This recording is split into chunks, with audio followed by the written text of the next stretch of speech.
Welcome, everybody, to another episode of the Anipop Podcast, the best anime podcast in the universe, or at least I like to think so. I am your host, Jaden Day Zero, the younger man, as a lot of people like to call me sometimes. Not really, but. And with me is your co-hosts, Maruyutsuki and the Lucky Duelist. Would you guys like to introduce yourselves? Oh, you want me to go first? Yeah. Wow. Right. Okay.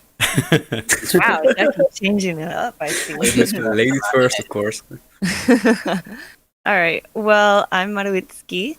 And soon to, make YouTube videos and all of that, but I am for now known as your co-host for the Anipop Podcast. I'm very happy to be here again, like always. And I'll just turn it over to Ducky now, because that's all I have. Thanks. Hi, it's me, Ducky. Long-time listeners know me as Ducky, and everyone else also knows me as Ducky. I don't have much of a personality.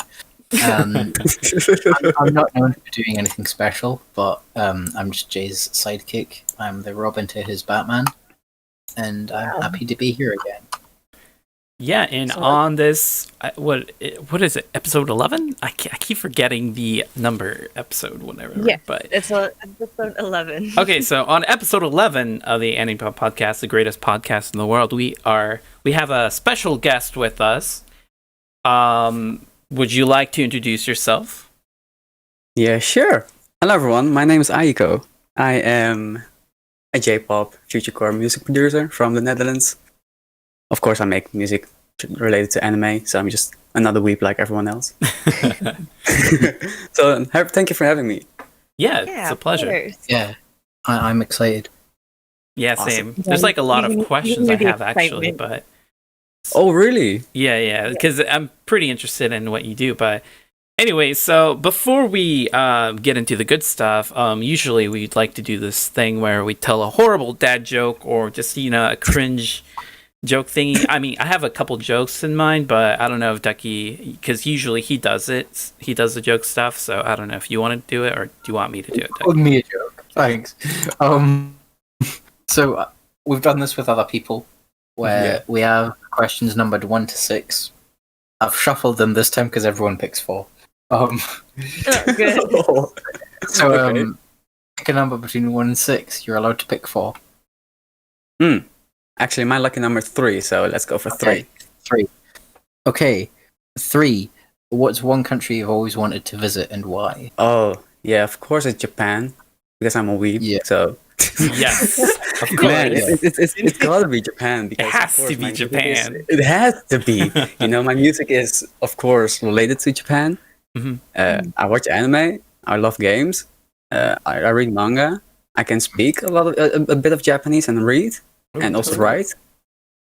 So yeah, I would definitely go to Japan. But if Japan was like destroyed and wasn't on the map, then I would probably go to Australia. Interesting. Is there any reason why? Yeah. Because I've always wanted to go to Australia because I don't know, it has everything. So you got like you got a side with just desert. You got a side with mountains, with the city. You got everything there. So why not? You have giant spiders. Yeah. That's one thing I just don't like insects and spiders. But I guess I can live with that because then I have like probably a dog or something I'm going to teach there's a spider and he's going to kill them. So yeah. Oh, nice. You can have your dog hunt the spiders for you and stuff. Yeah, or my bird. I would definitely have a bird as well. Oh, that'd be cool. He's going to be like the alarm signal. That's a pretty probably Japan, and second place is Australia. Okay, cool. Nice. So, first question I usually ask everybody is, out of everything in the world, like hobbies and stuff, why do you do what you do? Like, in terms of like music and stuff and Japanese related music. Like, what's the your origin story? How'd you got into this, and why did you start making this kind of stuff? So, let me think. Actually, it began. Since like I have pretty young parents. So I'm now 20 years old, and my parents are 41 and 42. Mm-hmm. So when I was little, they were like 22, 21, like really young. So I grew up like listening to a lot of modern music, like Beyonce, JC, but also like Armin van Buuren, Chesto. So I listened to a lot of just really modern music for those times. And I think 2008, that's when Avicii really came up. And that's when I really got addicted to having playful melodies on just songs.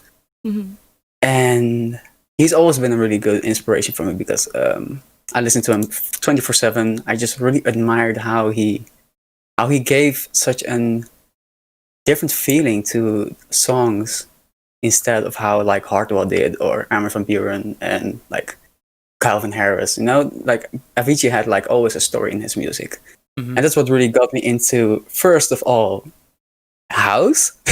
House I never music? made yes. That's kind of a big jump. Like what?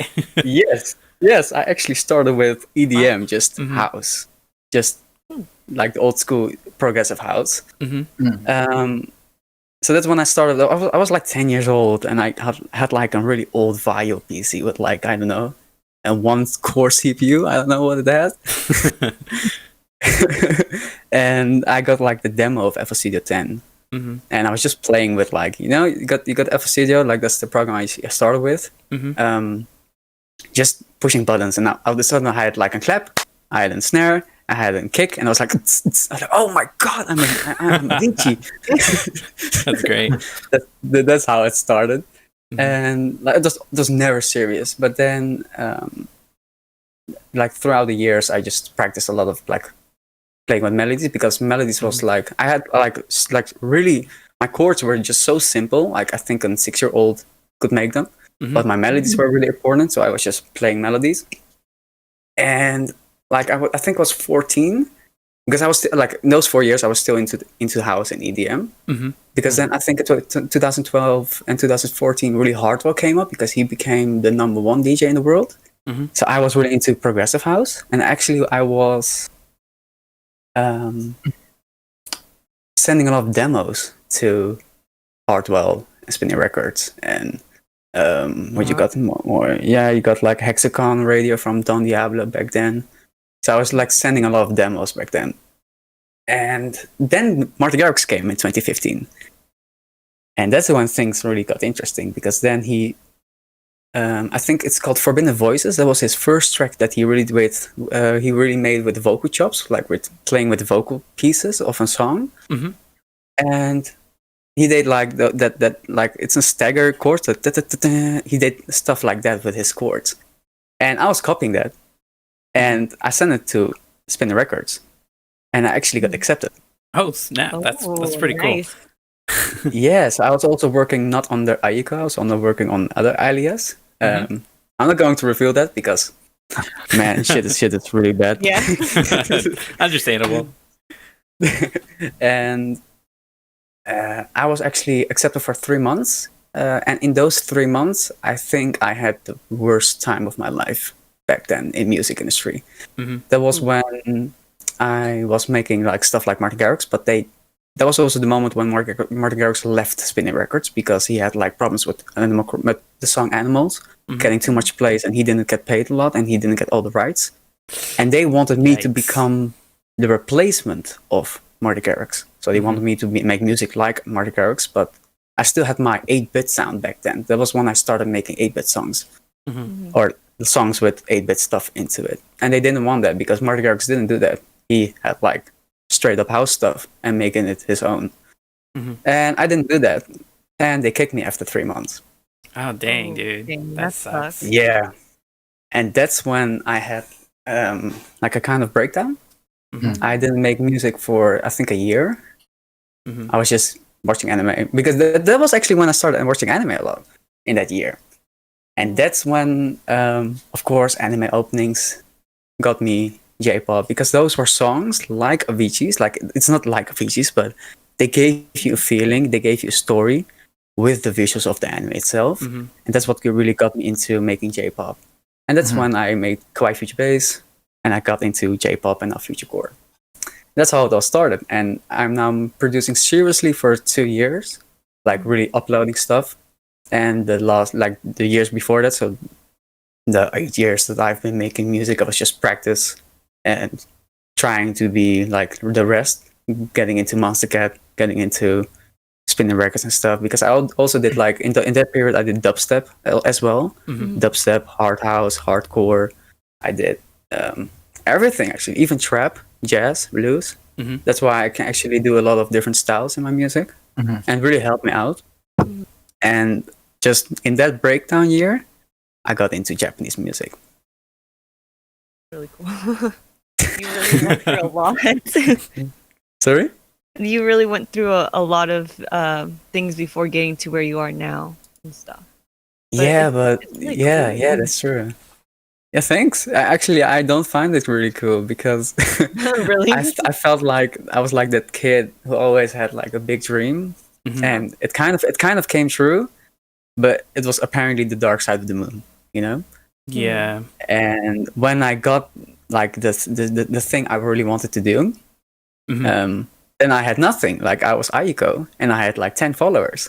I was like, shit, I need to build it up from scratch, and then doing it in this new genre, but where I don't know anyone, and I don't know anyone in my friend circle in here in the Netherlands who listen to this stuff. And I also was like one of the only. I didn't have any friends who watched anime, so I was really alone.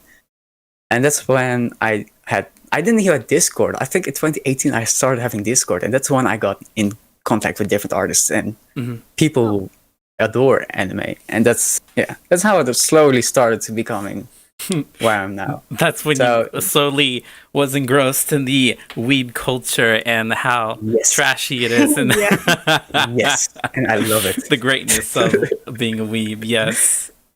Yeah. Very good. Yeah. So that's a bit of my story, actually. That's pretty interesting because, based on what you said, you didn't really have any formal lessons or anything, did you? No, I actually am self-taught. I can't. If I touch the piano, I think you'll run away, and I think Beethoven will just jump out of his grave and try to kill me.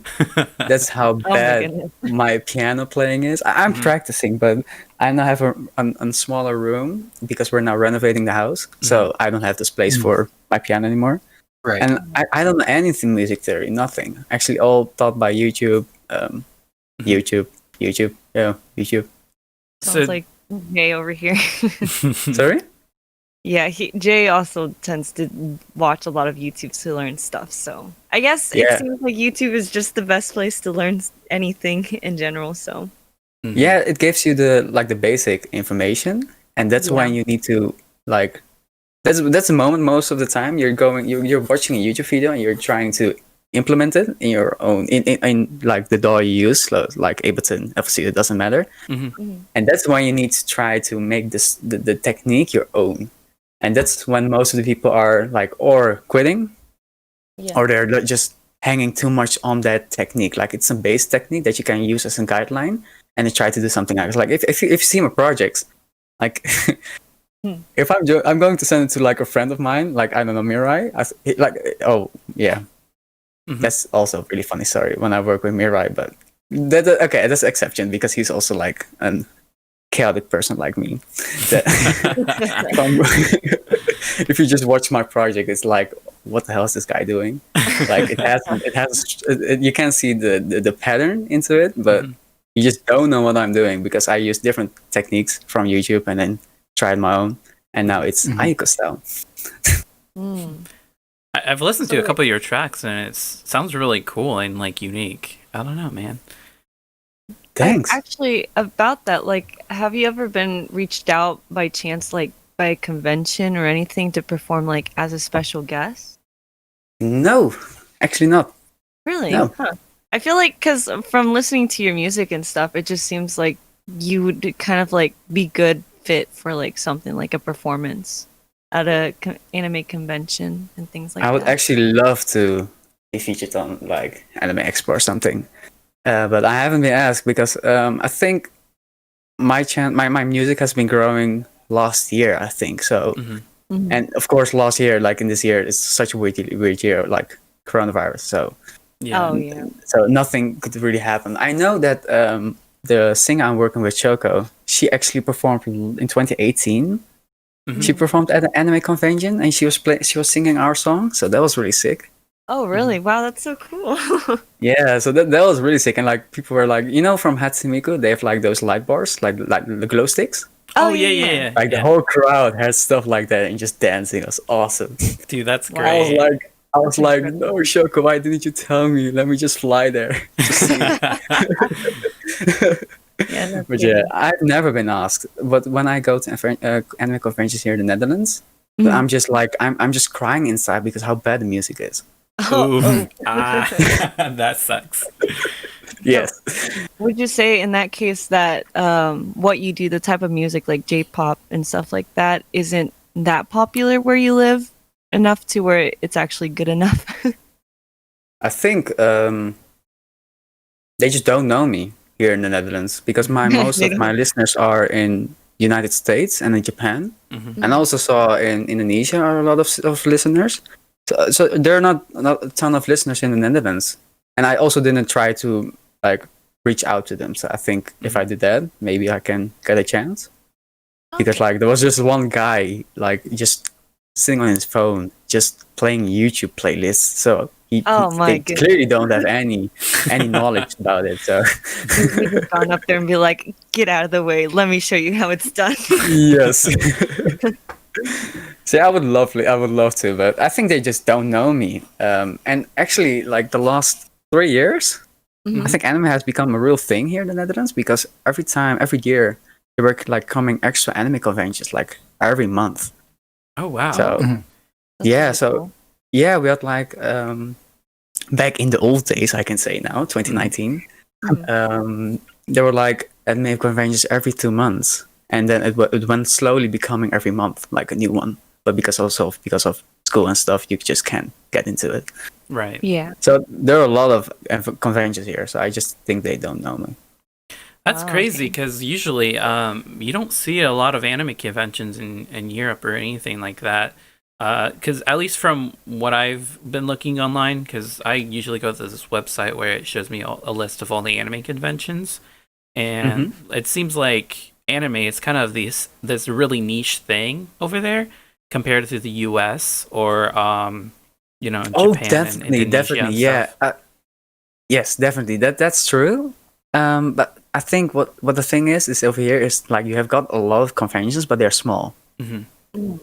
So that's more the thing. And yeah, like small for us is like 2,000 people maybe coming, like 2K, 5K people. And I saw that Anime Express like what 30K people coming or something? Probably, yeah. Oh, yeah. That's like whole Amsterdam or something. Yeah. So that I think that's the difference because there are like a lot of small anime conventions, but they're just so small that you can't even place them on a list because it's not even worth. So that's also with Belgium and France and Germany. There are a lot of anime conventions actually there, but they're just really small. You just need to know because you need to live in that city to know. Oh wait, on the corner or right there in that street is an anime convention. You need to live there. Just over there. Yeah. You said about how like most of your listeners are in like the United States, Japan, Indonesia, sort of areas that aren't near where you live. So what do you think about like K-pop's becoming more popular nowadays, and sort of a lot of places around the world are getting more popular music instead I of found just it awesome. English It's music? really amazing. It's amazing, bro. It's amazing. I'm really happy that K-pop is now a thing. I have to say, J-pop. That's a discussion. That's like you got two points that you can go. Like K-pop, it's actually just Western pop, but with an Asian twist to it. Like it's a more exotic Western pop. Let me say it. And J-pop is like most of the time it is like really Japanese, so it's really foreign to Western people. So people are like they're like sitting there listening to doing J-pop track, like with all the ding, and they're like, "What the hell am I listening?" and other J-pop tracks are like really like rock, like in anime songs, they're like, Oh, man, yeah. I can jam to this. It's better than Nickelback, like stuff like that. Yeah, I agree with that. Yeah.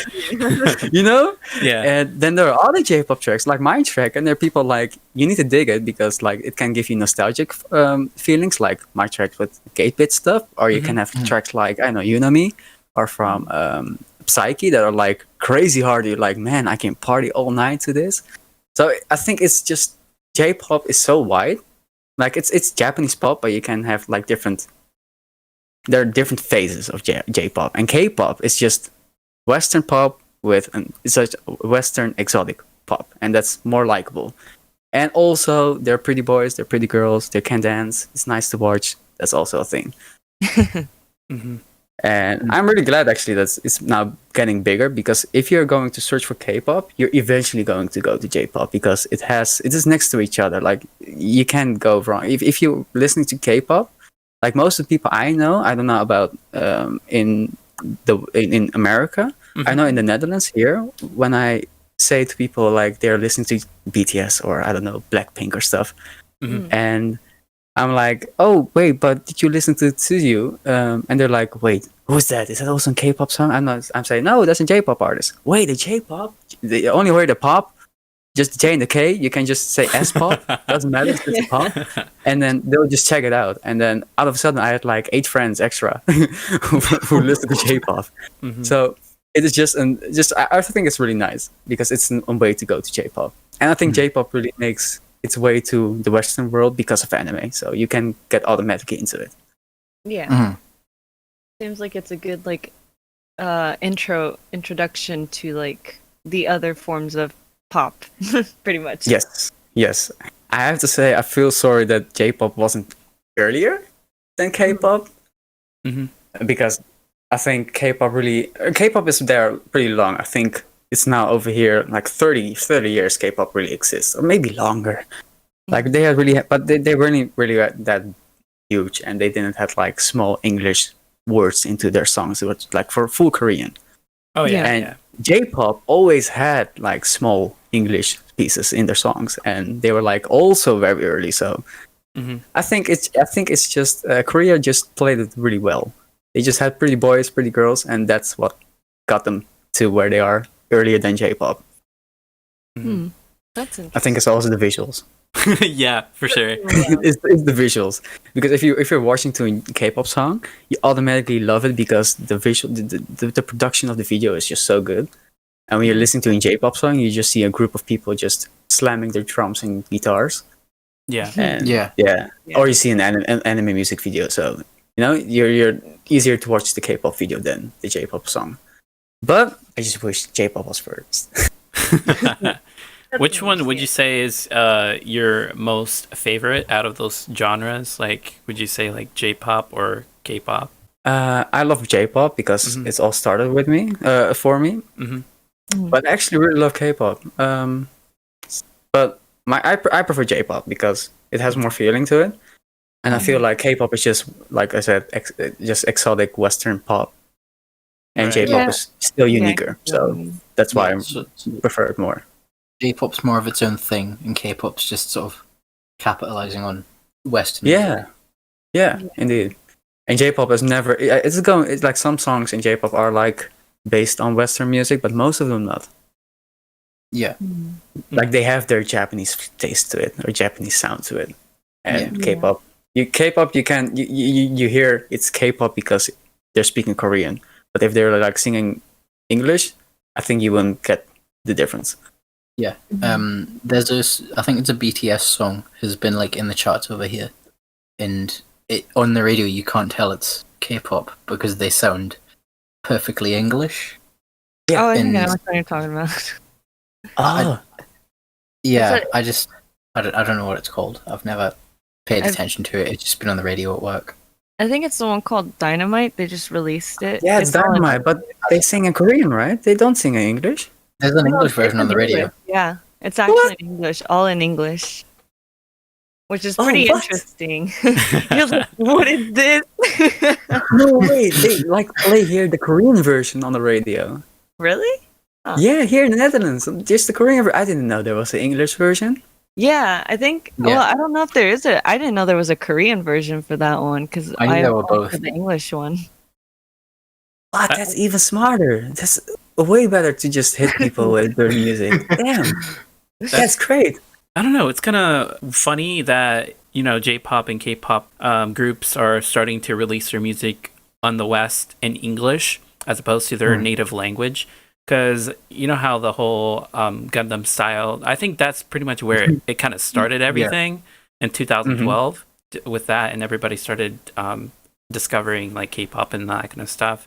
But I think Psy, the artist, like started, he actually really re-released that in English because people didn't understand it. But I don't know, it's pretty interesting how they're just releasing everything in English. But do you think that kind of ruins the charm of K-pop and J-pop music? If you're just going to be like a hardcore weeb, then yes, it's going to be losing Of course. it's going to lose, it's going to lose its charm. Like it's the same discussion with sub or dub. Like, why are you watching the dub if you can't read subtitles? Like, you can't read. Like, it's like that. And to be honest, of course, it's going to lose its charm. But it is like more like you can. The point what you want to be, you want to get is. You want everyone to listen to J-pop or to K-pop, and if that's going to be like translating to English, then fine. They're going like it's about the story, it's about the song, and you know, language is a language. Like you can sing it in French, you can sing it in Korean, you can sing it in Chinese. Doesn't matter. It's the same lyrics, but in a different language. So that's part of just the whole discussion. Are you a really hardcore weeb or just? You know, I just think it's great, and you want to achieve the point you want to get, and that is having everyone to listen to J-pop and K-pop. And then, if you want that, then fine, just translate it to K-pop. But to be honest, of course, it loses its charm. Yeah. Are there any like J-pop bands or artists that you would sort of recommend, or like songs specifically? Oh yes, there are a lot. I need to send you an Excel sheet for that. Oh my goodness! Of course. Save that for later. Now I have to say my favorite is Tsuyu, and she is a J-pop. They're a J-pop band, and what I love, particularly about their songs, is the fact that all their songs are really dark, and if you watch the music video, like those are one of those those J-pop artists and bands, like combine their song with the visuals like perfectly.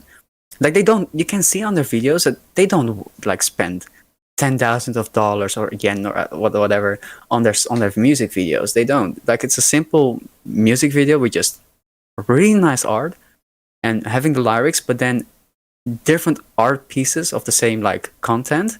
On the right moment when she's singing something, and like the song is in Japanese. Like I don't know my Japanese that well. Like I can understand like the basic stuff. I can go to a grocery and just have a conversation and stuff. But she goes so deep into the Japanese language, you just need to put on the subtitles. But when you do, and you listen to but when you do and you are listening to the track and just watching the video, I think the first track really made me cry. Oh, really? Like literally, yeah. I don't cry that much. I don't cry that often. Like, no, I don't cry that. But man, that song hit me. Wow. And it's all about like how she tells the story. Like the one song is called something with how I am dirty as the ground, but you threw me deeper into it or something. Like it's really dark, and then it's all about the girl that got that broke up a relationship with a boy, and she actually got a new girlfriend, but then she is actually giving him the like the fault that they broke up, but she actually knows in the back of her head that it's all her fault. But then she's just being ignorant and just arrogant and throwing it back at him. And in the end of the video, the whole song, you just have that whole story that she is just giving the other guy the fault of breaking up with the whole relationship. And at the end of the song, she just says like stuff like, "But I know it's all my imagination. I'm just being stupid. My wings are going to fall down." And then, boom, it stops. Like it's like the thought into the lyrics and the song and the music and the right top moments. Like the whole arrangement is, man, it needs award, Oscars. Oh,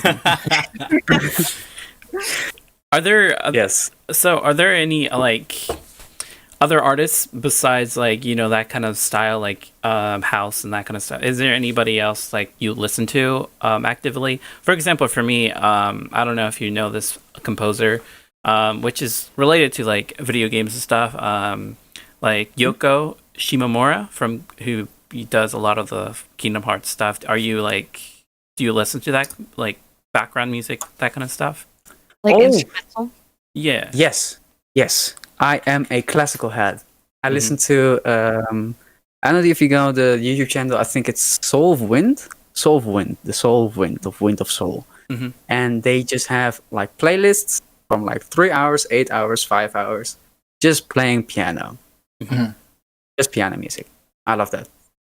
And it's also just a way to. I actually listen to it when I'm studying or when I am reading manga, just on the background, or when I'm meditating, or just, you know, just actually only on those times. Yeah, and actually, that's actually what I'm listening to a lot. And lo-fi hip hop. I think it's just so sweet. You just have it on the background when you're just like cleaning the house, like washing your dishes and stuff. Oh yeah, I do that sometimes too. It's really nice. Yeah. But then most of the time I'm just playing my own songs just to hear if the mix is good. Nice. Sounds like something I would do after like I'm done editing a video. I just put it in the background just to listen to see if this is any good. Yeah. That's really interesting that like you make music a lot different to sort of that, and like you don't make sort of classical kind of music from what I've heard, but you sort of listen to it when you sort of relax. I think that's kind of interesting. Yeah, I also listen to I listen to a lot of classical music just because also of the feeling it gives, because it tells you a story in just a really small piece of 4 minutes. Yeah. I listen to lo-fi because it gives you like a really it's all about the mood, because sometimes when I'm angry or when I'm training, I'm just listening to like hardcore dubstep and just hardstyle and house and really hard music. So it really depends on the mood I'm into. And it also really because of those classical songs I listen to a lot, or all the other genres, you get away from J-pop for a moment, so you can have like a fresh mind when you're behind the studio, in the studio again, to implement those what you've heard. Like you're in a different genre world at that moment, so you know you're fresher than just listening all the time J-pop, K-pop, I don't know, anime songs. You're out of that stuff, so you can be more fresher in the studio. Yeah. So we know that you like to listen out to also instrumentals from animes and video games and stuff like that. And I'm kind of curious, like if you read manga and stuff, do you ever have like a tune or a beat that comes in mind when you read something? Oh, like yes. do you imagine a specific like a specific, you know, like rhythm to the story that you're reading? Actually, that's pretty annoying to tell you guys. Really? That's why. No. Oh, sorry, I think I told you differently. So what's really annoying for me is when I am. So it's really funny when I'm reading a manga. Yeah. Like I've got like behind me, like I'm not talking to you guys on the screen. Behind me is like a huge bookshelf just full of manga. I just can't get into it because when I'm reading it, I stop halfway through because I got a beat in my head. I'm just recording again. Oh, really? Wow. So actually all my songs have been inspired by or a manga or something I've been to. Like in the car, I'm like driving and I just hear a really nice car sound. I'm like, oh my god, I need to use that. And I'm driving head home and making, I don't know, something. Do you usually just like once you get a beat in your head, you just stop what you do and just immediately go to your computer and start making it, or I don't know. No, I actually try to record it with like an hum on my phone, because most of the time it happens in like the supermarket or when I'm in the I don't know, in the library, or when I'm with friends out there and you just hear a song and I'm like, damn, that melody sounds good, I can use it, or something like that. So unfortunately I can't run to my studio. That will be amazing. But it's always on the wrong time. Oh. But when I'm reading manga, it's always like I can just hop onto my studio and just make something. Like most of the time, manga is. All my songs have been, I think, inspired when I'm reading manga or watching anime. But I just need to stop it, and then I'm making the song, and then already 2 weeks further, I want to watch the anime again. I need to watch it over again because I forgot what it was because I was so much in the music, and that's really annoying. Would you say you have a favorite manga in that case that maybe like inspired one of your favorite songs, or not yet? Wait, I need to look at my bookshelf for that. Okay. All right, I guess we'll be here for another 30 minutes. Just putting elevator music in the background. It's a tough choice, I guess, right? No, I'm actually searching for the first manga I read, and that was actually Gate 7. That was actually the one I made. Actually, I was reading that manga, and I made the track Tashikametai Nukamori with Shoko. I was reading that manga. And that's one of my most successful songs at the moment. Oh, nice. Nice. Yes, the songs before that were also inspired by anime. But I think after Gate 7, I was reading a manga. I was like, I think it was a love piece. Like they were falling in love, and I was like, I had like a vision or something. I was like, yes, I got the chords in my head. I also don't know how because I don't know any music theory, but it happened. Okay. What about? So yeah. So sorry. What about anime? Like, what kind of anime do you watch, and what's your favorite? That's a hard question, but still. Nice note, man. Oh. Actually, love drama and romance. Yes, another drama romance me man, like myself. Wow. Okay. Yes. And next to that, if I'm actually just love it because you can get emotional and it's just drama and romance. I love it, and I also love just the trash harem. I love them. Oh my god, I can't do those. It just makes me so angry. Oh, actually, what happens with me when I'm watching one of those is just my brain goes to zero. And that's what really is nice because it's just so stupid. Yeah. It doesn't have any content. Like it's just so stupid that your brain goes like brain activity is just 0%. So you lose a couple brain cells. Yes. Just having a reset button like when you want to. Oh man. So that's why I really love them. And also just the jokes are so dry, you can just laugh in yourself and hopefully no one is watching you because then people see you watching on the screen and just laughing and then they see like cute girls being married to one boy. Oh my god. What would you say is your favorite anime or manga? Yeah, Gate 7 I love. I think my favorite one of them all I think is wait again. Bookshelf time. We'll be back. I think it has to be. No. I think it has to be my youth Snafu. So the Snafu. Light novel. I really love that one. And also, what is it called? The Monogatari light novel. I really love them as well. And with anime, Your Lie in April is really the one I really love. Oh, Nice. Yeah. I've seen a little bit of it. Like that's really my number one. Because it's actually the first anime that made me cry, and it made me so much cry that I cried I think 3 days or something. Oh, because Oh my god, really? Yes. Well, my problem is I always watch anime without knowing what is actually happening. So, and I'm really it was one of my first anime, also my first subbed anime, and I just didn't know what was happening until episode like 15 when things get real, and I was like, oh my god! And then of course the classical music is really hitting you hard, and just yeah, it's great. With like romance and drama, that has to be my number one, and number two has to be A Silent Voice because I just love that one. Oh, that's so good. Yeah, Yeah. Yes, A Silent Voice is That one made amazing. me tear up. I haven't met anyone yet who doesn't like that. Yeah, true. Actually, I know one. Oh, well, Yeah. you're not weeb enough. They're wrong. They're wrong. Yeah, they're definitely They're wrong, yeah. They're definitely wrong because his number one was Sword Art Online, so you know what's up. I'm gonna throw up. I'm sorry. Not on the mic, please. Actually, I do have a question for you. You could ask what he thinks about you. Well, I'm actually curious. Has there ever been a point where you read a manga and then you have this like you have like this I guess this tune in your head for what you imagine it would sound like for like the intro and the outro? Have you ever been disappointed when it comes to actually watching the anime with like the music choice and stuff like that?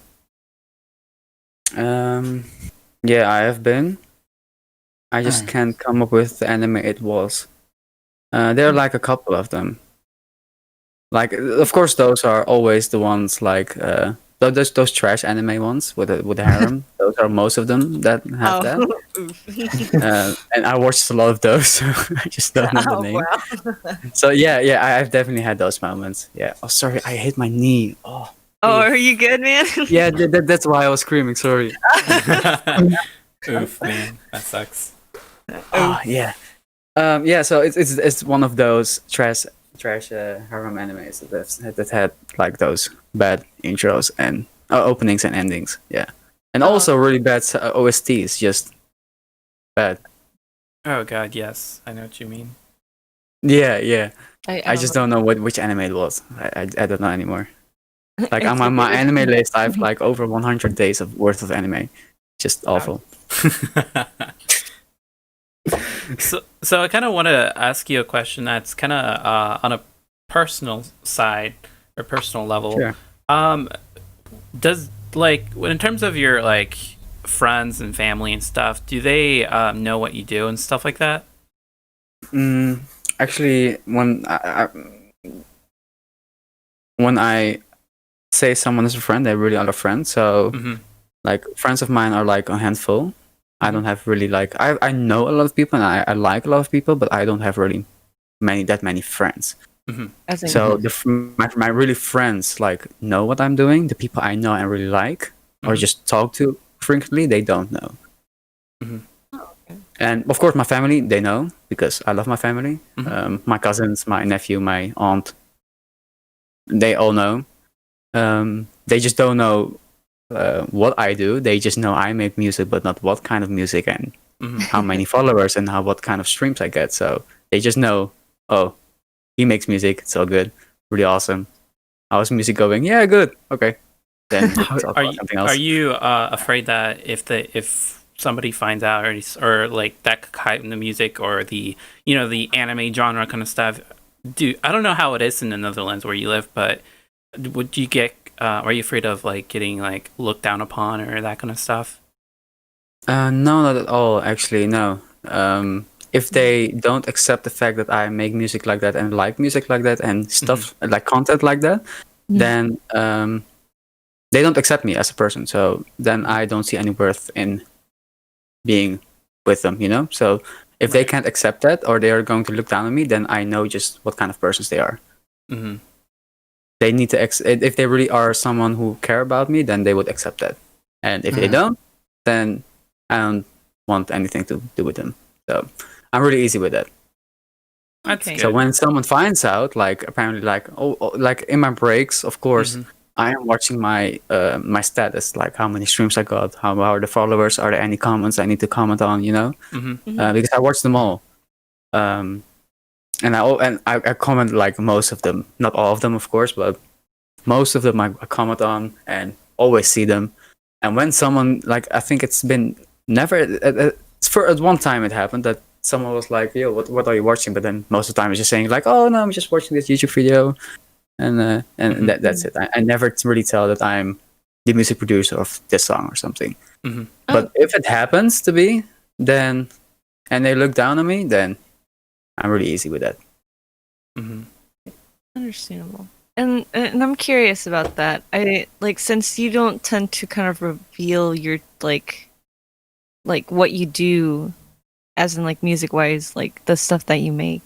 Do your followers like because I imagine like based on your name, like your the name that you have and your character that you have, do a lot of Mhm. people mistaking you for like a girl or anything like that? Or like, do you Yes. get weird messages and stuff like that? Yes, yes. I think because I know my fans are listening to this. I know it. I know it. When I'm going to reveal or there, I think I don't even need to reveal it, and people will know that I am in this podcast. But of course, I will shout out this. But they will be surprised. Most of the time because I think it will be, or I hope they don't get any nightmares. Sorry if my voice isn't that what you imagine. I'm really sorry. I am a boy, unfortunately. Yes, I am. There are people listening to this who weren't sure, and you've just clarified for them. yeah, I'm just clarifying. You know, I am a boy. I did get those kinds of messages. I even got like, it's kind of weird, but I actually got like marriage invites. Bro, what? Yes. And then I'm looking into the in the person's profile. I'm like, I'm seeing this boy. I was like, oh my god, you need to know who you're talking to. So yeah, I got those kind of thoughts and messages. Yeah, and now they know I'm a boy. I'm a man. I'm a full-grown 20-year-old man. A lot of people like who get creepy messages often get creepy images, like pictures. Has anyone ever sent you one of those? Yes. Oh, Ah. really? Oh That no. sucks. What do you do in response? Do you just like send one back, or You just send like a picture. I actually always my safe way always to do to respond, because I've always been in a position as well that I'm a fan of someone and I just want a response and I never got one, so I always respond to anyone. Maybe that's also a pretty bad part of me, because like people can like misuse that, you know. yeah? Right. But what I most of the time do is just have like a Japanese emoji, and that's it. like a cow emoji, and that's it. Yeah, but yeah, it hasn't been that bad, but I did got like some crazy shit. I was like, no, Yeah. wait, I just need to be like really subtle and just Mhm. cow emoji, and then that's it, and just leave the chat. So what were the men who asked you to marry them nice, or were they just like really straightforward? Oh no, they were really nice. Yeah, if they were Man. girls, or if I was a girl, I think I would blush. Really, they're really nice. Really nice. Like you get like, I think if there wasn't a screen between the person and I think I would like, I have $5,000, have like a really nice ring, maybe even a Mercedes AMG, maybe even a house of 1 million euros. I can't believe there are people simping for you and they think you're a girl. Hey, if it works, it works. I mean, you know. These guys know that I was a boy. That's fantastic. So what about your like? Oh social life? wait! Did you guys know that I was a boy? Yes or no? Okay, I'll have to say, Ducky didn't know you were. I told him. Ducky, do you want to tell him what you said? Look, hang on, let me pull up the messages so I Wait, can see how it went. So Lucky, so were you one of those Mary invites? You need to be honest. Hang on, I'm gonna try to find the message to see how it went. Ducky was ready to simp. Oh my god. Okay. I was not. Sorry, man. I hope you're not in a nightmare anymore. But what's this? Marutsuki. How did you know I was a boy? Oh wait, it was because shoot. I think I saw one of your posts about it. On I think. on Instagram. I forget where it was. I know I saw it though, and I was like, and I kind of had a hunch too, because I was like, I feel like this is a guy. I'm not sure, but either way, I mean, like the music is great, so. That's it. Oh, like- That's all about. I found the conversation where it happened. Oh yes. So Mario just said, "By the way, Ayiko is a guy, I believe." And my response is just, "Would you believe that made me say damn it?" Wow, Oh, I'm Ducky. so sorry, man. He okay. was ready to propose to, man. He had the No, ring and everything. this is better than if you were a girl. This is fun. Also, can I just point out, you are our first, well, technically, our first male guest. We had Delta, but he's like a friend. Yeah. But you're our first male guest that we didn't know before the podcast. So congratulations on helping us with gender equality. Gender equality, yeah. I haven't. You need to be spell it in the description. First milk. There's the episode title. Gender equality. Gender equality. Oh. Oh, really? Did you only have women on the podcast? Yeah, we've only had Yeah. like we had Delta, as I say, and he's a friend of ours on the 3rd episode. But other than that, every single guest we've had has been a girl. It's I kind of think hard to about it, find yeah. guys. Yeah. Yeah, I don't know why. It's just kind of difficult to find gentlemen that do. Oh, really? I actually was thinking that girls are really hard to find because most of the guys really want to talk about anime and stuff. Oof, yeah, true. I will think, but if I'm thinking now back, when I watched some of your podcasts, they were indeed girls. Yeah. Mm-hmm. Mhm. Whoa, that's awesome. Yes, you're It sure. ma- it First makes a lot of artist sense. and first male. Yeah, well done. Awesome. What about like the community around you? Because you say a lot of your fans message you. So, what do you think of your sort of community? Oh, I found it really awesome. They're really funny. So lately I've been doing a lot of those Would You Rathers. Mm-hmm. And just Uh-oh. ask, Oh yeah, yeah. because I was always thinking of a way to just interact with my fans more. Because Mhm. fans, they make you or break you. Mm-hmm. And without fans, I can't do what I just can't do what I can do. Well, I can't do what I want to do, because I'm making music because I want people to listen to it. And if they become fans, I'm just so grateful to them. I just want to talk with them. I just want to interact with them. I want to know that I really love that they support me. I just want to know that I love them, that I just appreciate all the support.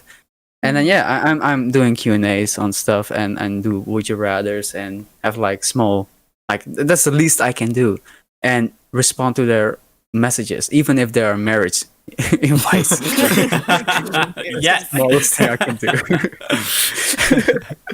So that's just so that's why I do it. So I really love them, even if they are not toxic or anything. They just are really nice fans, and I really appreciate them.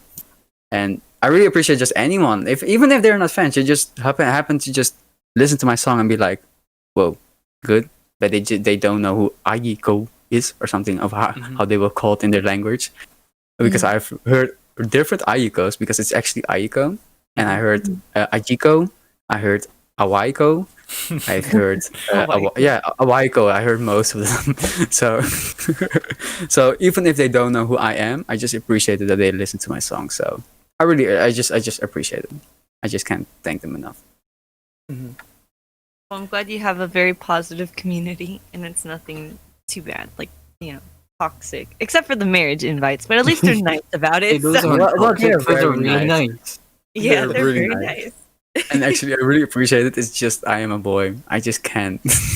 Yeah. I just- Have you ever actually mentioned before that you were a guy, or have you ever Plan on done like you a live on- video or anything yeah. like that? No, I think I didn't. And I also think they can mistake me for a girl because I don't swear a lot. Mhm. And Yeah. I also have like pretty wholesome posts all the time, because I'm Yeah. just so grateful to them. I just don't. I don't want to meme stuff, and I meme stuff, but it's slightly, and because I just appreciate their support so much that I'm just really, You're I more love them. gentle. Yeah. I show them that I love them, and I think that's why they think maybe I'm a girl, because most of the time when you have like, if you take for example, I don't know, someone like 21/7 or something, like those rappers, they're just so hard. they're they're guys. So yeah, I think maybe that's why. And of course, I never showed actually anyone how I looked, and actually posted maybe one picture of myself, Mm-hmm. and I deleted it immediately because I was like, oh no, wrong picture. So it's more like that. Oh no! Whoops. So if there is a really hardcore fan who have seen my photo of mine, then that has to be one of my hardcore fans, because they've been on my page for like 24/7 I know what you look to see like. that.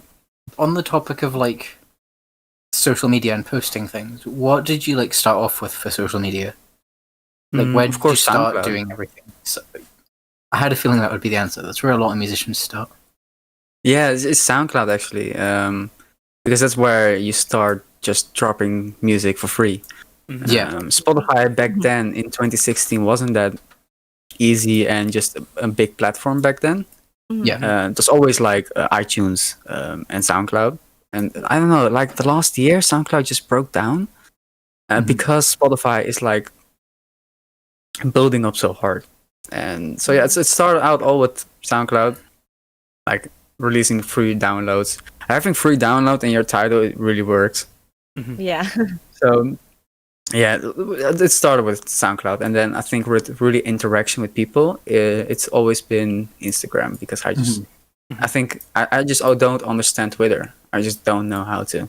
Yeah, Yeah. me neither. Honestly. I feel like Twitter as a sort of social media is less of a social media and more of a follower competition. Yeah. Oh really? Oh yeah, I really don't know how people do it. I just don't know. I always see them like tweeting just a situation or just a word, and they get like 10k likes. I'm like, huh? It's dumb, isn't You're it? like, excuse me. Do you let analytics like dictate your how you want to write your songs or anything like that? Because I know sometimes a lot of artists, they look back at their analytics for how the song did and everything, and or they get criticism and that kind of stuff, and they're like, well, I guess I should stop doing this and write something else or a different style or whatever. Do you ever let that get to you, or how do you deal with that? Wait a moment. Analytics on. Oh, analytics. Yes. Mhm. Sorry, I forgot what that word. No, you're fine. You're good. No, actually not. I actually only use it to see how many people listen to my songs, where they're from, who my most listened person is, and that's it actually. No, when a song does bad, like a song, like for example, one example you can use is my latest song, or not latest song, second to latest song is Yandere Love with Mirai, and that's a dubstep song. It's actually my first real dubstep song, but still with like the quietness to it, like in a sense. And on SoundCloud, it's doing pretty bad. Like you see it, it's 4K.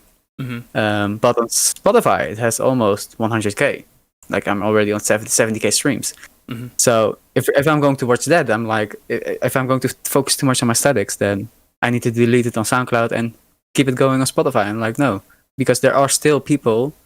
They were played 4,000 times. So there are people listening on SoundCloud. So why do I need to remove it for those people who are still listening to it? It's all about those small, like even if like 10,000 people are not listening to it, there are still 500 people or 10 people listening to it.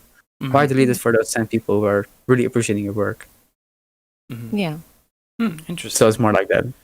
Yeah, It's all about, there's still, it's the fans who are making you. You don't need to see it like, oh my god, I don't know, KSI just dropped a new video with a rap song and got 10 million in a week or something. No, he has already like 8 million subscribers, and you got your own fan base, and just appreciate what you have.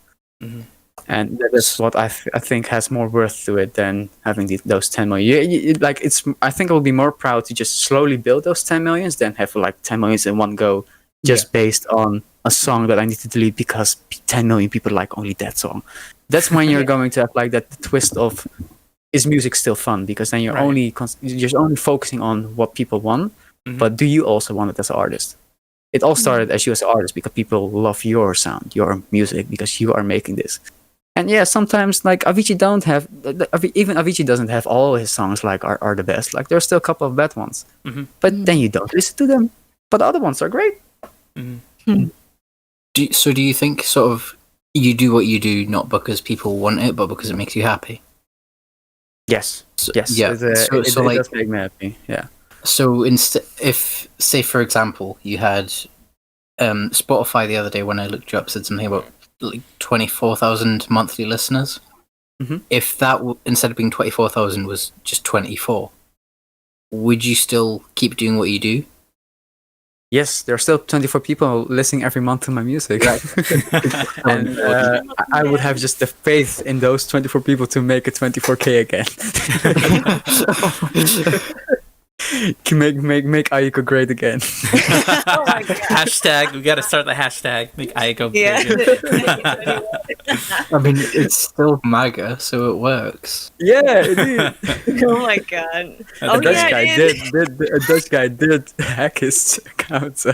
Oh my God. We need to make hats and merch now. So yeah, no, I think it would hurt, of course. Like you got 24K and out of a sudden it is 24 listeners. It's going to hurt because you're like, damn, where did it go? Yeah.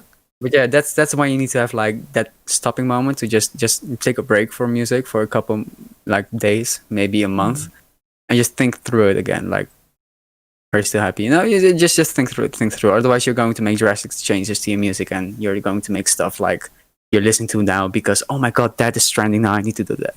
Like I also do that right now. Like featurecore is really trending now in my genre. Like I'm doing now, but I am not copying someone who's making that song. I'm trying to make my own.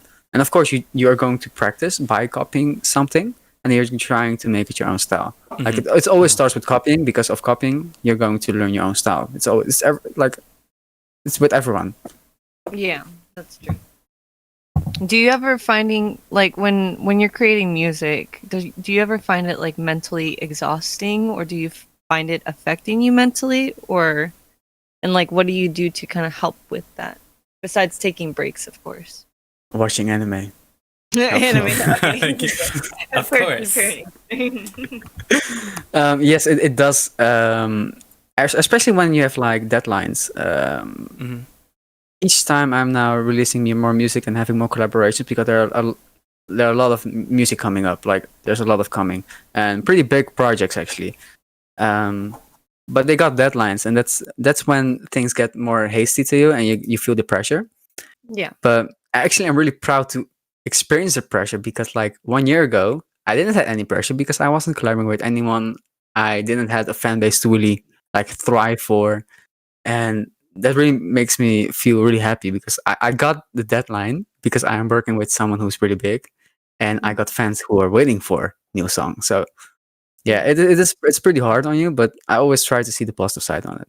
And yeah, and when I see it like that, then the stress goes away. And of course, you need to have those breaks in anime because it's going to help you. It's all the cure. Have you ever had someone in mind that you wanted to collaborate with, like someone specific that you wanted to always want to work with? Yes, Psyche. If you're listening to this, please hit me up. Ayiko@gmail.com. Like, everyone listening, just try your best to get the word out to Psyche for. He deserves it. He deserves it. God. Thank you. Oh, that would be sick. I think if I just get an email or just a different message, just hi, I would just throw my phone out of the window, grab it again, and see if it is still working. If I see that message again. Oh man, I would just fly through the roof, man. Oh wow. Yeah, Psyche, definitely. Yeah, that he is such a god. So, how do you like? You mentioned that you like get sort of say you're doing something, you get a tune in your head, you have to sort of take a note of it or try to remember it. How do you like usually sort of when you don't get ideas spontaneously like that, randomly? How do you usually come up with ideas for what music you want to make? Actually, most of my songs are actually inspired by something, like or it's an anime, or it's a situation, or it's a manga, or it's by driving in. Because I love driving. That's like one of my other hobbies that I really love, just driving. And like when I'm driving in like a specific scenery in the Netherlands, or when I'm like going to Germany, I just see a really beautiful, building. I don't know, or beautiful tree, or smell of plants. I don't know. It doesn't matter. If it inspires me, it's always inspired by something. Because if you're going to be behind the studio and just forcing yourself to make ideas, then you just make yourself depressed. Because that's what I did 2 years ago when I started out as Ayiko. I was just forcing myself to make songs, and it doesn't work because you're then making music without any thoughts about it. And the whole purpose of making music is making other people happy with it, or sharing your story in form of music, or sharing your moment that you had in music. So if I don't have that, if I don't have a story or don't have a happy moment I want to share in a music form, then I'm just forcing songs and it will be blank. Yeah. Yeah. That's why Avicii's songs were so great and Madonna's songs were great and like Michael Jackson's songs were great. Like they have a story and a feeling they want to share with the listener. Yeah. So that's why. Well, it's sort of like the feeling isn't always happiness though, because like Michael Jackson, for example, had "Man in the Mirror," which is about making a change in the world. Yeah. So it's not always sort of a happy message. Sort of just sometimes it's informing people, which I think is cool. Yeah. So Tecupsia actually with Choco is actually it sounds happy because it's my style. I love happy songs, of making it sound happy and just my sounds. It's just kawaii bass. But the lyrics are pretty dark actually. Yeah. So that's the one thing. Like Yandere Love, of course it's part of the sequel I'm making with Mirai, with Cinderella Love, Dere Love, Kudere Love, and the Yandere Love came. What was really hyped out because they just wanted to know what we could do with Yandere Love.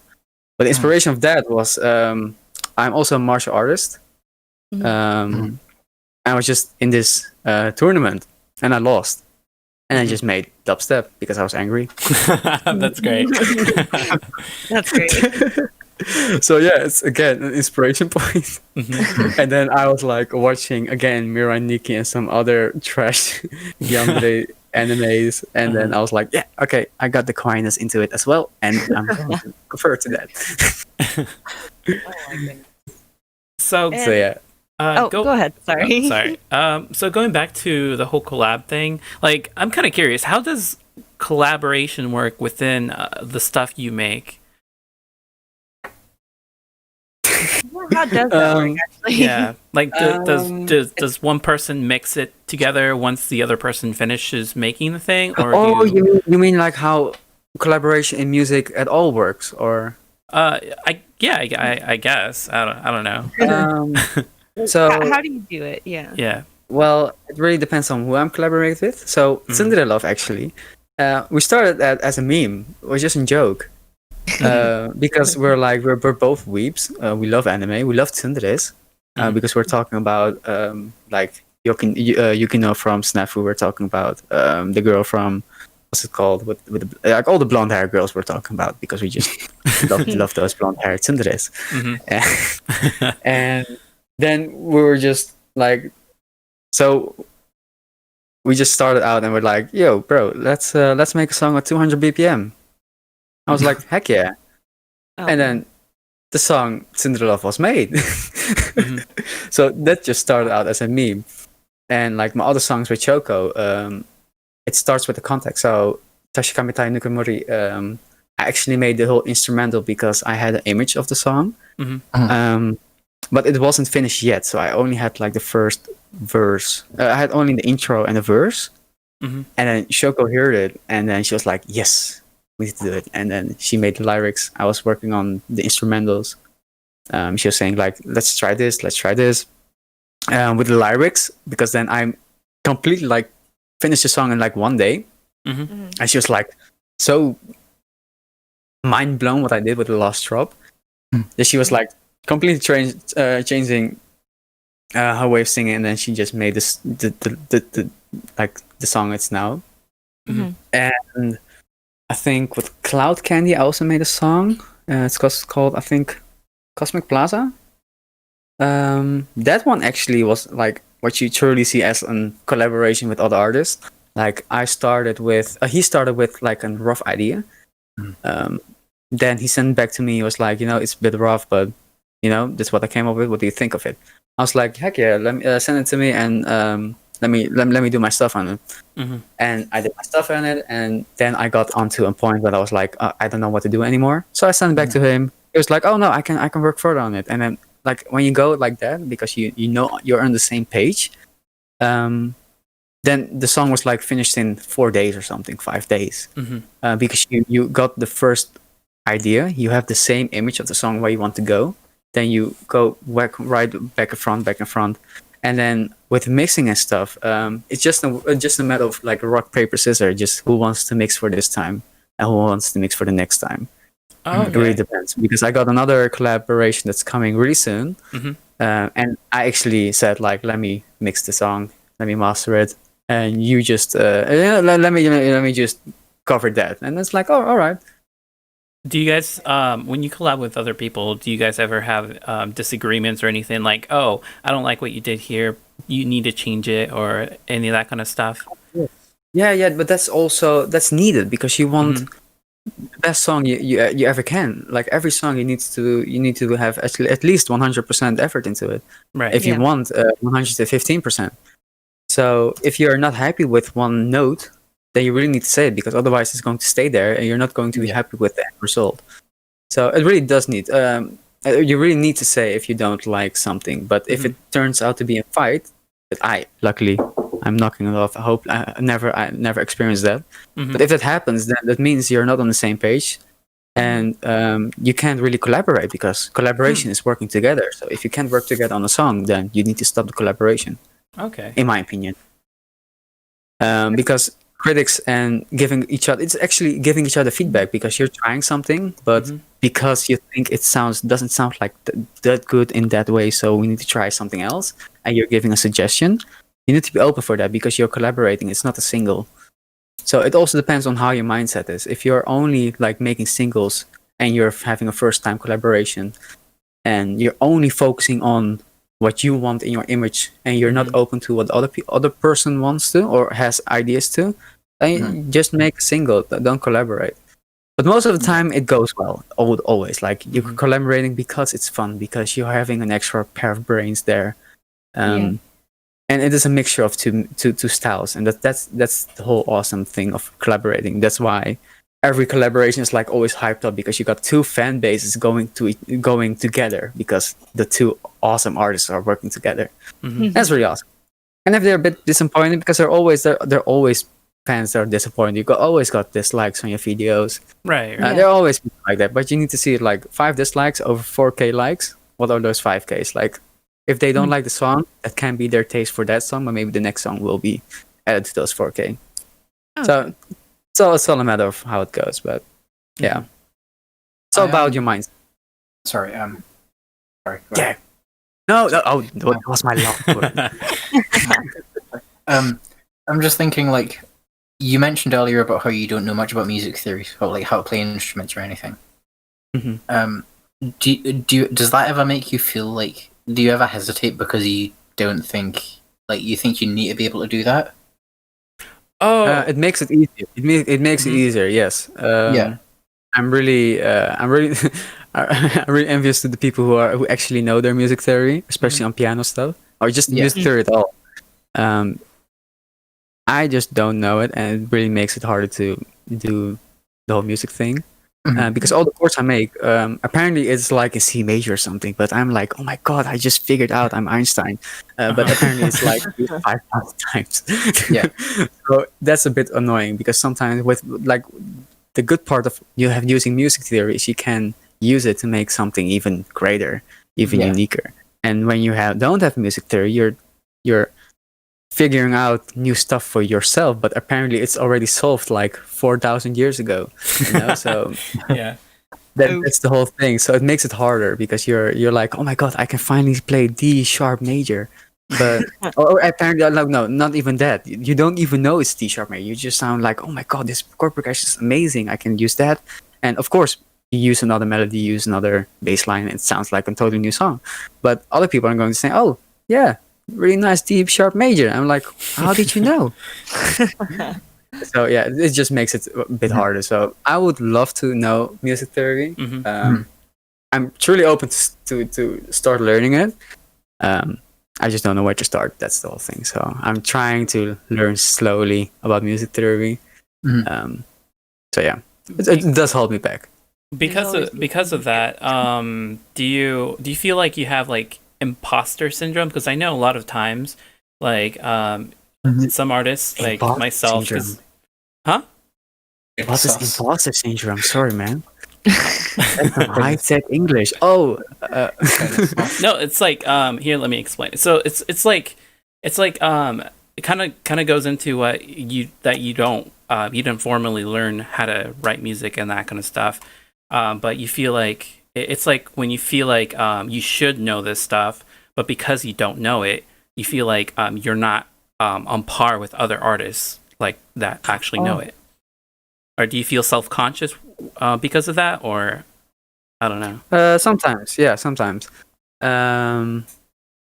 Because I think it's most of the time when I heard songs that have like my ultimate point I want to get to is making those piano solos like an anime. Mhm. And when you hear like an artist or a song that's like you know them, like personally, you just talk to him regularly and you hear the song and you're like, damn, he just nailed the whole piano solo thing in anime style, but in his own way. Mhm. And you're talking about it, and he just tells you about the whole music theory, and like then yeah, I'm like, yeah, I really need to learn it because I want to reach that as well, because it's like one of my dreams to be that, to do something like that. And yeah, then I do feel like an kind of rush to be like, yeah, I really need to, and it's going to be really hard on your mind. And yeah, at the moment I'm letting it go because I'm really busy with my study as well. Mhm. And when that's all a bit on pause and I got a small break, then yeah, I'm definitely going to study some music theory, because it is also it's always going to help you also in the future. And I think I have it more with music theory stuff than really a specific sound or a quality in song has. Because what I really actually recently I discovered that because of a friend I'm collaborating now. He told me like when he hears my songs, he always says like, I can really hear you, but like I always say like, how do you know that? Like Mhm. I just make the song, I just mix a song, and it sounds like always okay and good.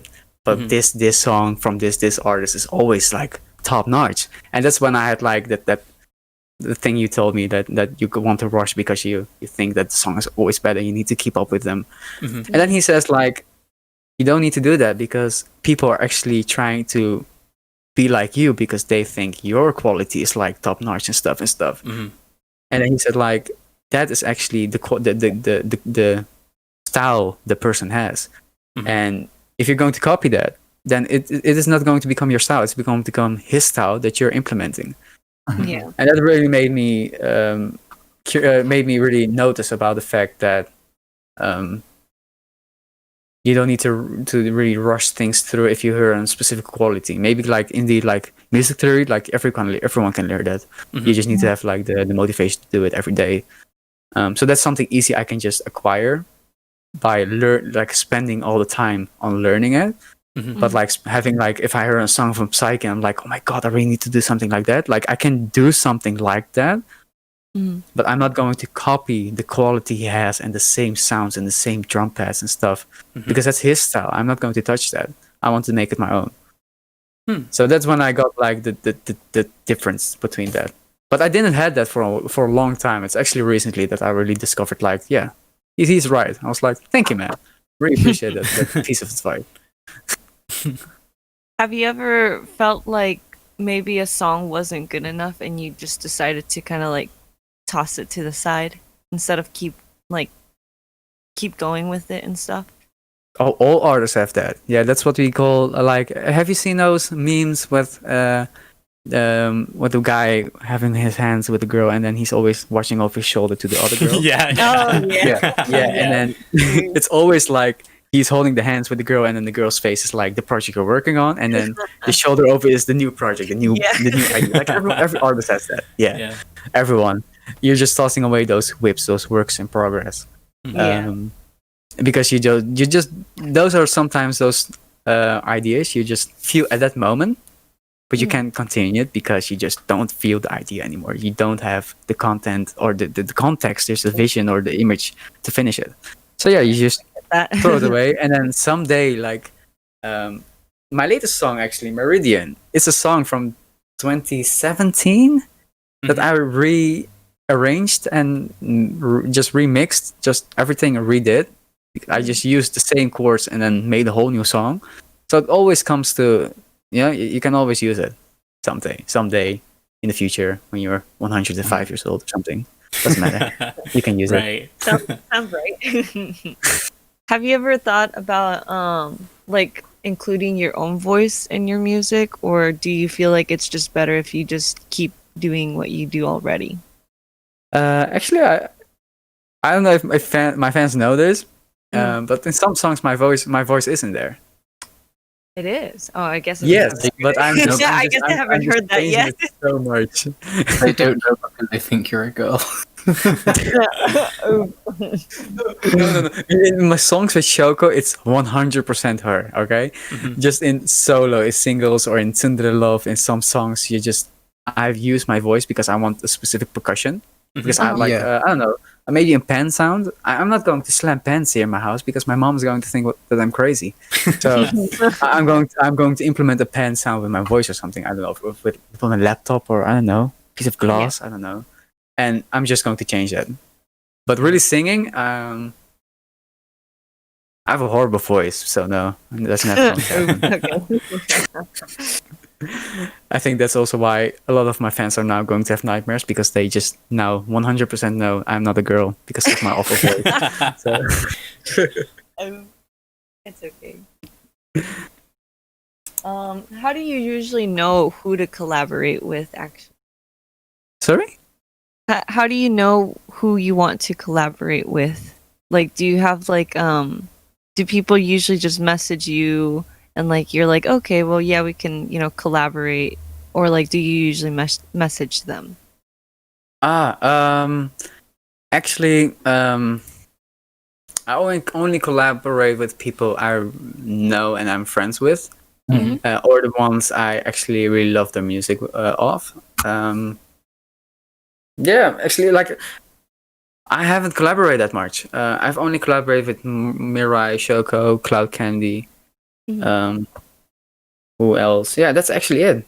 Okay. I'm now collaborating with more people because actually the last 2 years I've been only making singles because I didn't know anyone in the anime music scene, and of course also because like if you're going to compare me with other anime like kawaii base or feature core producers, they're much bigger than I. So I'm not. If I'm going to contact them, they just don't know who I am, and most of the time there's like having so many different messages or emails from other producers that they just most of the time read over it. And of course there are artists there who are reading every email and they do check it out, but some also don't.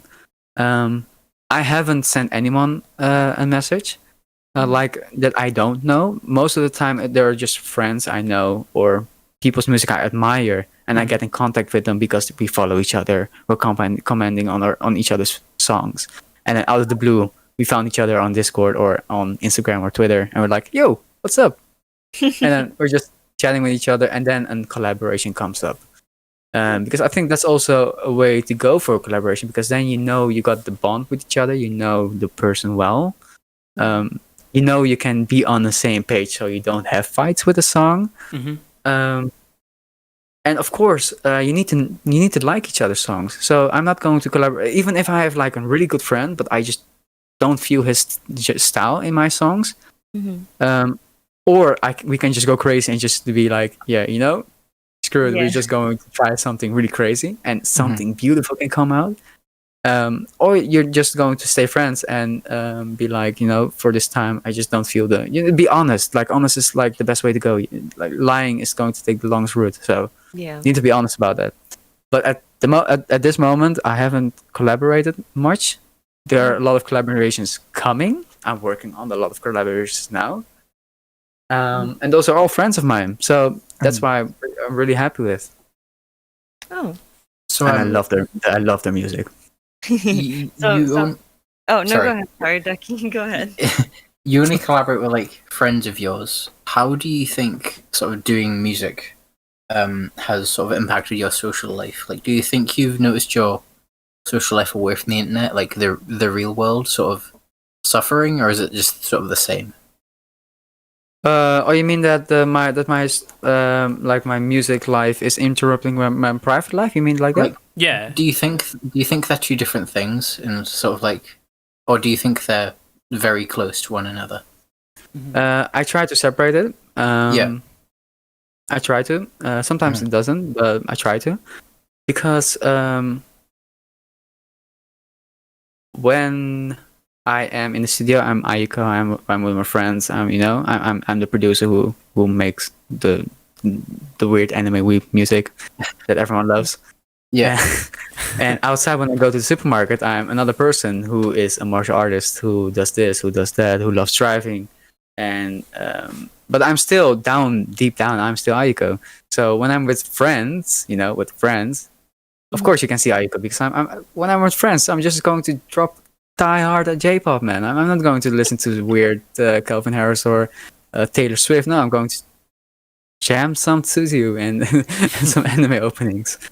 So yeah, it really I try to separate it, because otherwise you're going to be too much into your music life, and you need to separate it, because otherwise it's not going to be healthy.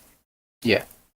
Being all the time on your phone, only watching your analytics, only being busy with music in your head, because it's going to get through you. And I have been to that moment, because actually that's when I had that moment when I first like got my first 100k streams, and like regularly, I was like really busy with music and only with thinking about music, how to gain audience, how to enhance my music, how to be the next one, how to make the next hit. I mean, and that kind of stuff. Yeah. And like after 2 songs, you're just so tired because you're only thinking about that. And then, you're going to separate it, you're just going to take a break. And then you're going to enjoy other stuff, like, going to take a walk, going to the gym, training and reading books instead of manga and that kind of stuff, So, yeah, I try to separate it. Yeah. That's really interesting, because a lot of people sort of like, they get big online and it sort of starts to take over their life. Like, they struggle to find some sort of balance.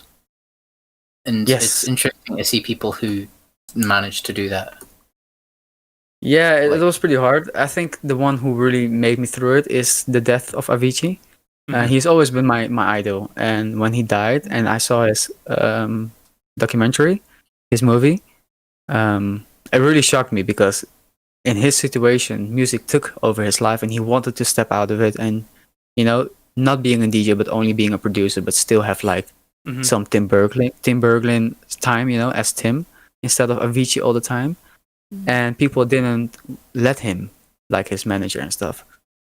Yeah. And that really made me be like, and my mom actually said to me as well, like, you're now, you're not having millions of streams and stuff, but you're slowly gaining it, and I'm really proud of you. But please, watch yourself, and don't let it take over your life. It needs to be part of your life and part of you. Ayiko is still you and needs to be part of you and not being you. If that makes kind of sense. Like, it needs to be part of you, not all of you. Yeah.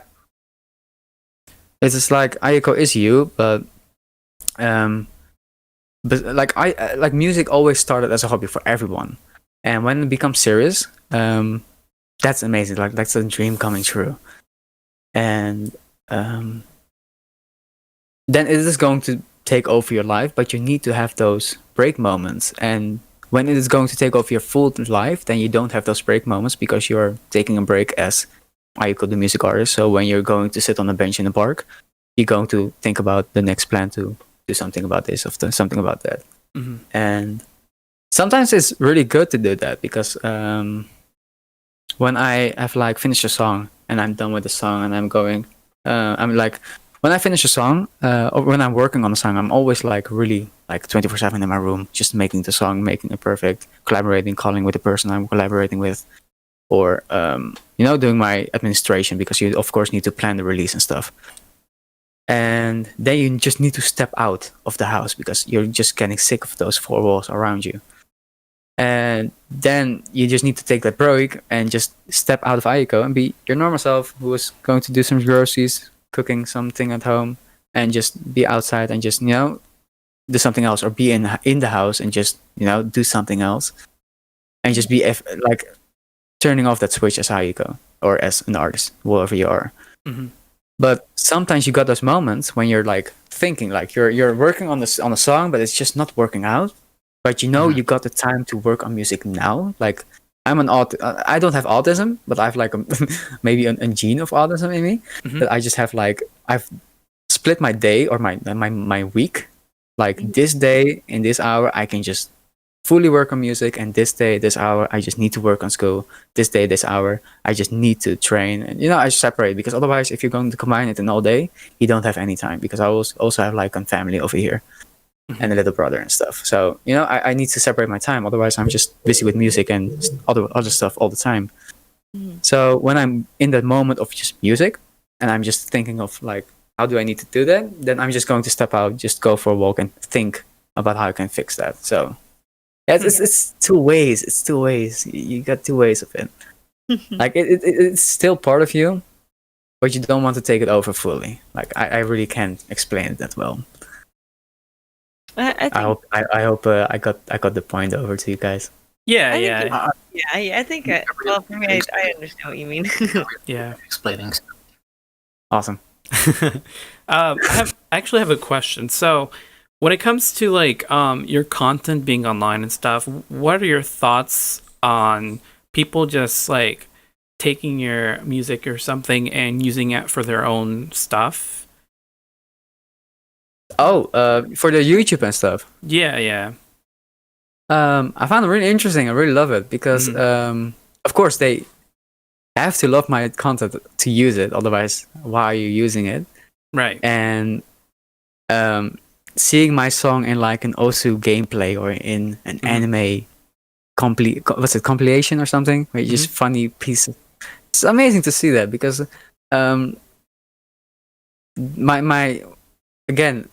my thoughts about the song is getting over to them and being in like for specific. I know that most of my songs like Tashikameta and Nukumori and Don't Hide Yourself on SoundCloud are used a lot, and those songs are actually about being into an anime world and having those stuff and giving them that otaku feeling, being in an anime or stuff and having that anime opening feeling. And if they get that feeling and use it for their anime compilations or I don't know, also gameplays, that's awesome. I really love that. Actually, encourage people to use it. The annoying thing is that most of my songs are automatically registered under the content ID system. That's pretty annoying. But I really love those kind of videos. But that's why I always say, like, when you use my songs, please send them to me, because then I can whitelist them, or I can make exceptions. Exceptions. Yes. Yeah. Yes. So yeah, that kind of stuff. So I really love it. Yeah.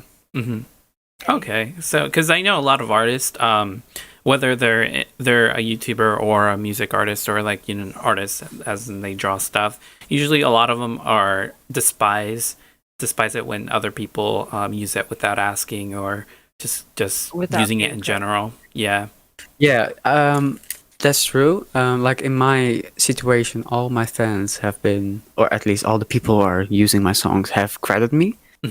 And if they don't credit me, then I'll be annoyed, because then it's still my song being part of your video. That's when I get annoyed and be like, yo, it's my song, credit me at least. So that's why.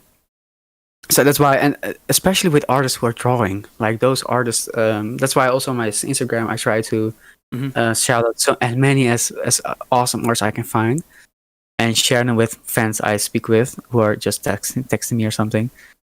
Because those artists are the ones who their content are getting misused. They get used for songs, for covers, for I don't know, even magazines I've seen, and they just don't get anything of it. And that's something unfair, because then you get to the point where, people are making money out of your content. And Yeah. Yeah. if you know you're making money out of your content, then please just contact me or contact the person and talk about it. I really want to use it for this coming video. And if you got like a time rush and you just want to use it, but text me afterwards. And for those people who are drawing them, who are drawing pictures and just arts, they don't get message because they just publish it. People love them. They get like 1K likes. And those 1K likes, out of those 1K likes, a lot of people are downloading them, taking screenshots, and using them for themselves. Yeah. And that's pretty sad to really, think about it. It's really sad. Yeah. That kind of goes into another question. So I was kind of curious. Is the character you use for your profile pictures and stuff? Is that your OC? Is that something you drew, or Yes. did like? That is my OC. Actually, I have two of them. I've got Manami-chan and Hana-chan. Manami-chan is the one you see right now with the light blue grayish hair. I guess I started out with her.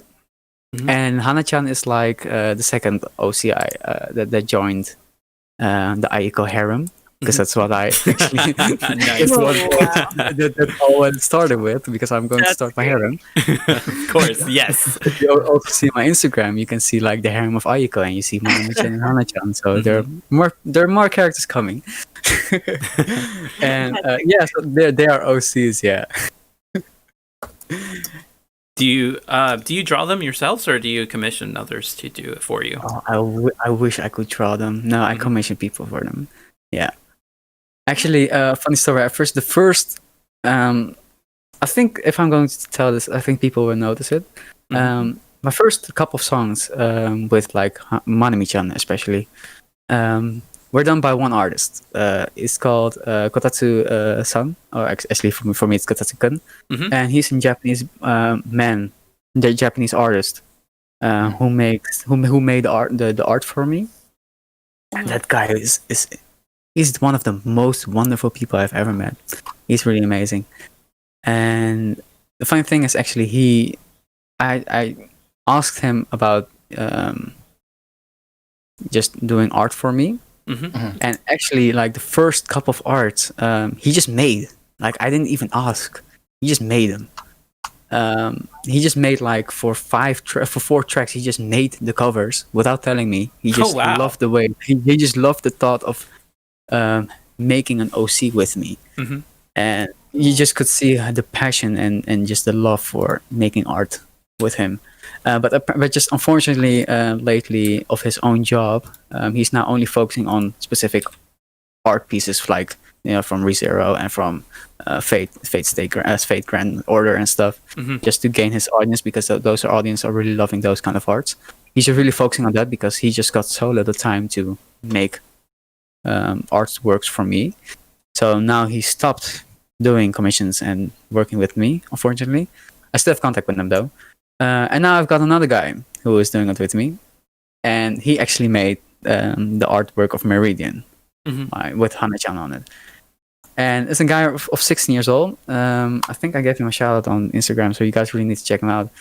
But wow, he makes great art. So yeah, now he is the one who is making with me like all the cover arts together. Like he makes them, but we think about both of them. What kind of art will you do? And yeah, I'm not someone, because I know that a lot of people are commissioning people and just like giving them an order and you just need to do that. Just I give the order and just do it. And I always like to give him also some thoughts to just play out with, because like he's an artist, I'm an artist.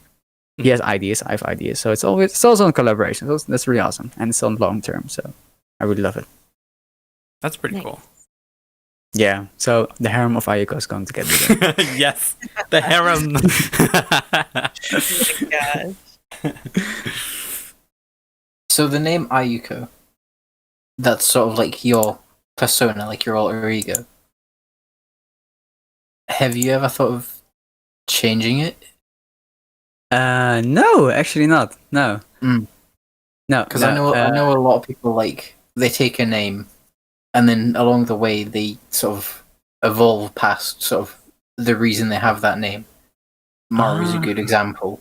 Hey. I'm not saying Really? that's a bad thing, but a lot of people sort of evolve past what their name means to them and become something else. Oh, wait, Mario, what was your name before this? If you want to. Wait, say it. which name are we talking about? 'Cause I She has like what 3 different ones, or I don't know. What? So my That's art amazing. account, my art account is Alimation. Animation or animation? Alimation. So it's Ali, but then it's like the animation part, which is the mation. So yeah. Sick. So Alimation.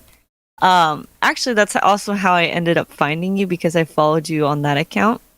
So then I saw Oh, that you really? were posting again. Yes, and then I was like, Oh, oh, that's hey, this would be a great guest to have. Oh, sick. Yeah, and So then you found me. That's yes, awesome. it was me. Oh, Yes, and like let's see, my other name was Maruchan Ramen. But then I didn't want to get like sued by the ramen company, so oh, really? It's the ramen company. Oh, that is awesome. yeah. You need to be so their then- mascot. You're going to be there. Right? You will be the ramen company's Honestly, OC. Yeah. But then I ended up changing it to Maruitsuki to make it my official YouTube and everything kind of stuff. Yeah, So it's very unique. So you got that definitely, and Yeah. it sounds really cute. I have Jay to thank for that because he helped me out. Oh, A little man, bit. I need you for my coming new songs. Just name them.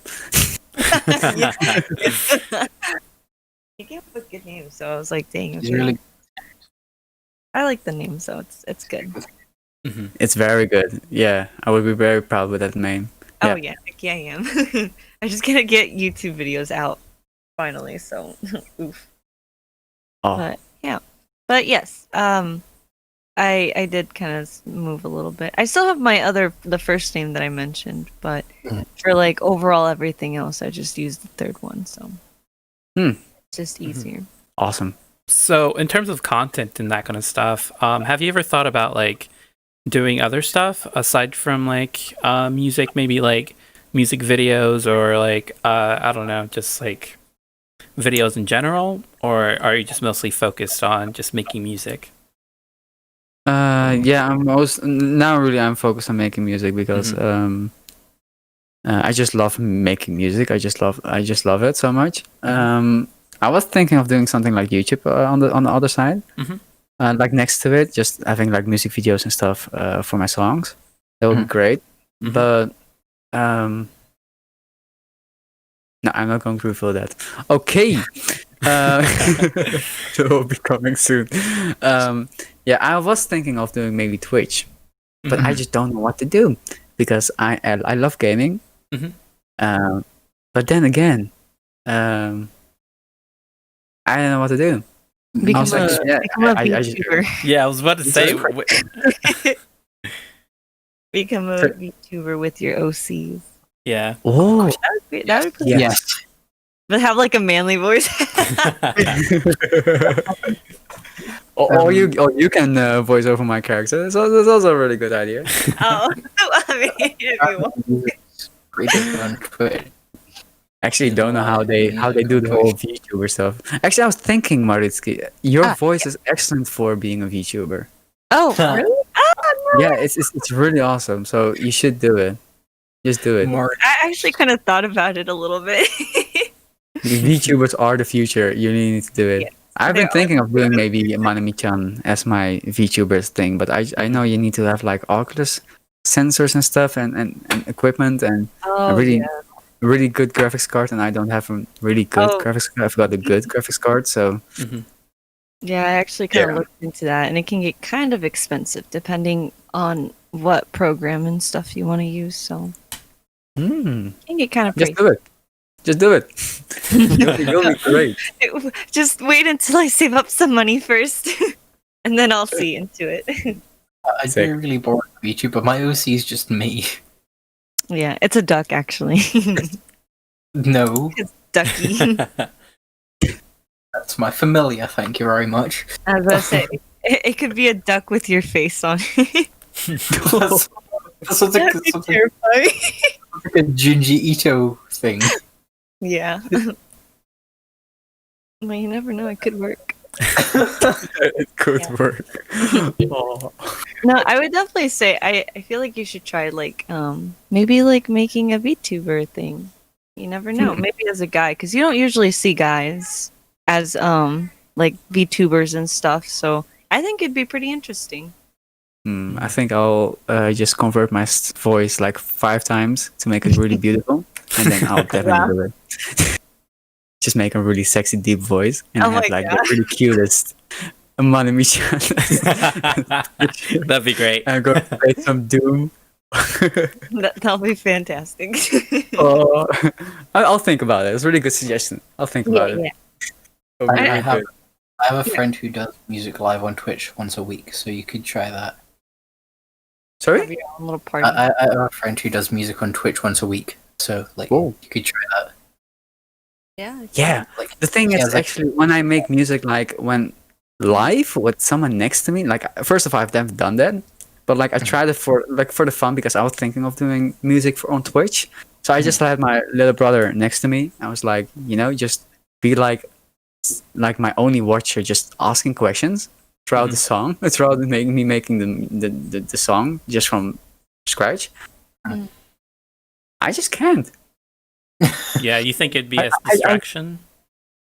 Yeah, I think so. I just can't come up with anything good Mhm. because I'm just too much focused on. Oh my god, I'm online. Oh my god, I need to make now my chords that it has been already discovered 4,000 years ago because I don't know any music theory. Mhm. So yeah, so no, Yeah. it doesn't work for me, unfortunately. That's all right. I mean, you can But I'll do it. I'll do it one day. yeah.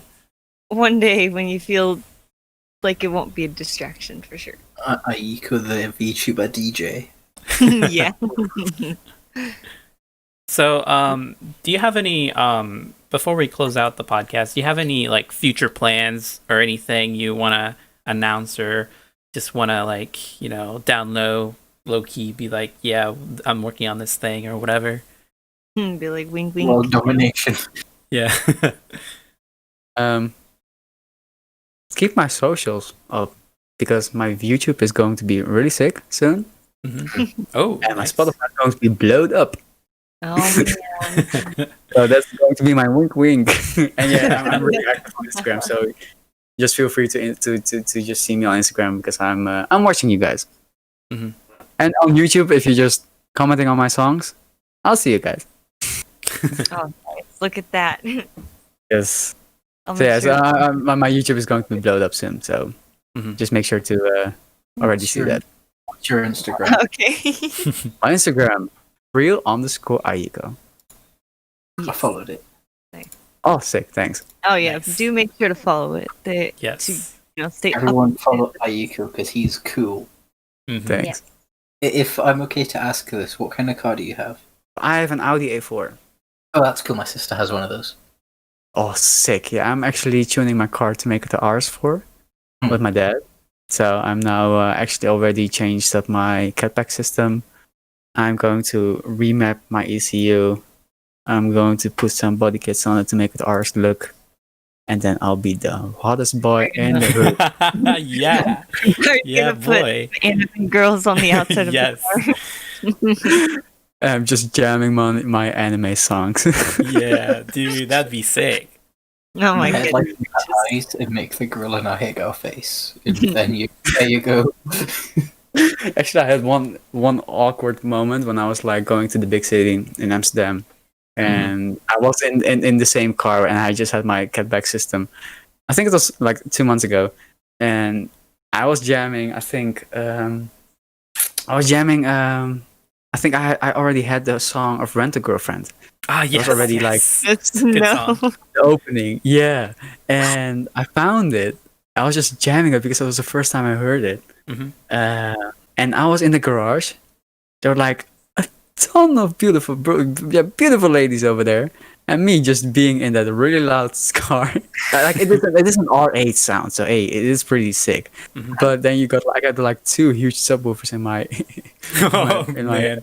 my bag, and then just jamming that stuff. But then apparently, my little brother needs to go to the toilet. So he was already stepping out, and just those ladies saw me in that car jamming Japanese music, and they're like, "What? What?" And I was like, "Oh my god!" And I just pulled up so hard to give away anyway. I was like, I see, and to my little brother, I texted him like, "I see you at that corner, because I'm so ashamed." Oh no. Oh. Yes, that was pretty awkward. It's okay. But the drive was amazing. The song is great. Thanks for being on the podcast. We definitely know you better. You were a stranger to me before this. Like 5 minutes before we started recording, me and Mario were sitting. We were sitting in VC listening to you. Oh yeah, we were.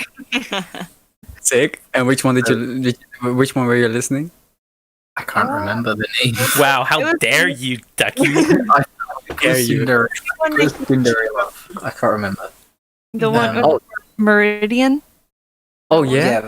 Lovebird, and what am I saying? We were vibing in your music in VC. Sick. The lights are turned at me now. We know the person behind the music, Yes. and hopefully the audience does too. Because And Ducky knows that you're not a girl, so he can't like simp over you anymore. I will going to. I'm not going to. So I would love to see your marriage invite though.